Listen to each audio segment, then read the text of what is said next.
జగన్ జననేత, రాజశేఖర రెడ్డి గారి మహానేత వారసుడు.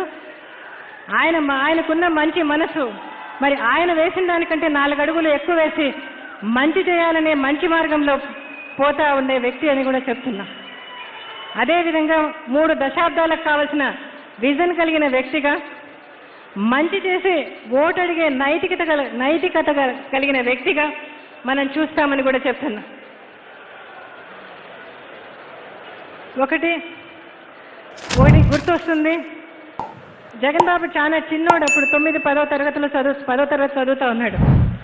అప్పట్లో రాజశేఖర రెడ్డి గారు ఎప్పుడు ఇంట్లో ఉండేవాళ్ళు కాదు, ఎప్పుడు జిల్లాల్లోనే ఉండేవాళ్ళు. ఎప్పుడు ఏదో వారానికి ఒకరోజు కూడా, ఒక పూట కూడా మాతో వచ్చి గడిపిన సందర్భాలు చాలా తక్కువ. అప్పుడు నేను జగన్ బాబుతో అన్నా, నాన్న ఈ రాజకీయాలు మనకొద్దు, మనం 4 ఇండస్ట్రీలు పెట్టుకొని దర్జాగా కాలు మీద కాలేసుకొని 10 మందికి కావాల్సిన వాళ్ళకి సేవ చేస్తూ ఆ లైఫ్ తీసుకున్నానా, ఈ లైఫ్ మనకు వద్దు అని చెప్పా చిన్నప్పుడు. అప్పుడు పట్టుమని 14, 15 ఏళ్ళు కూడా లేవు తనకు.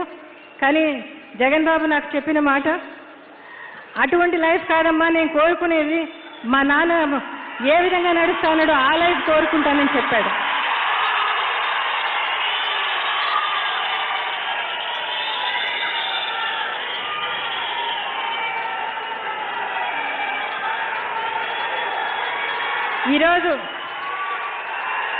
ఈరోజు మీ అందరి ప్రేమ, మీ అందరి అభిమానం సంపాదించిన నా కొడుకుని చూసి చాలా చాలా నేను గర్వపడతా ఉన్నా.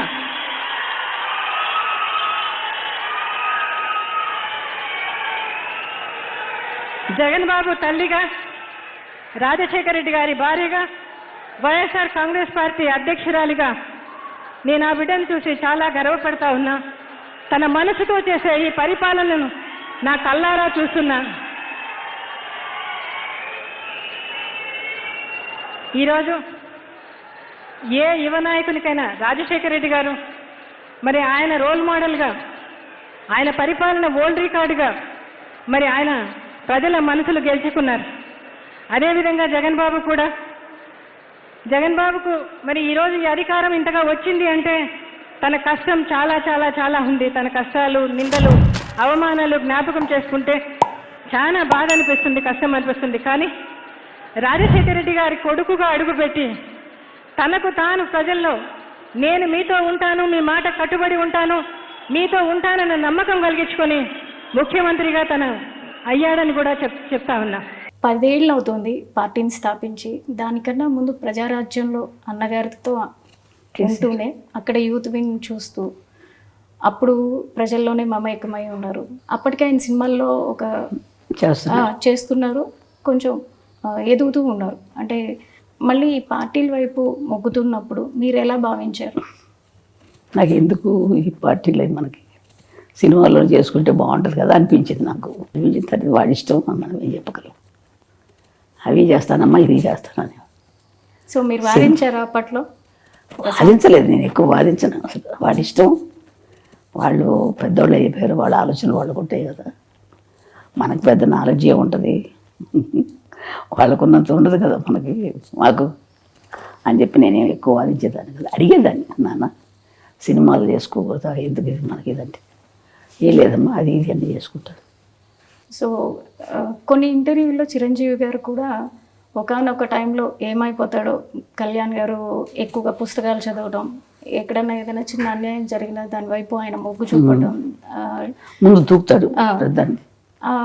అది చూసిన తర్వాత నేను ఒకానొక టైంలో ఎక్కడ ఒక రెబల్ అయిపోతారో అని భయపడిన రోజులు కూడా ఉన్నాయి అన్నారు.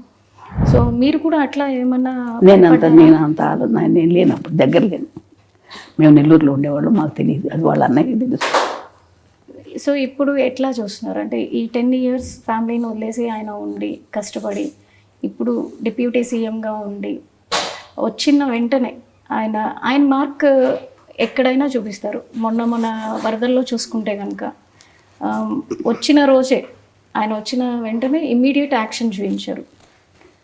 వచ్చాను, తను పని చేసుకున్నారు. అట్లాగే ఎన్నైతే మనకి పంచాయతీలు ఉన్నాయో ప్రతి పంచాయతీకి డబ్బు అందాలన్న ఉద్దేశంతో ఆయన పంచాయతీలకి డైరెక్ట్గా అమౌంట్ని డొనేట్ చేయడం జరిగింది.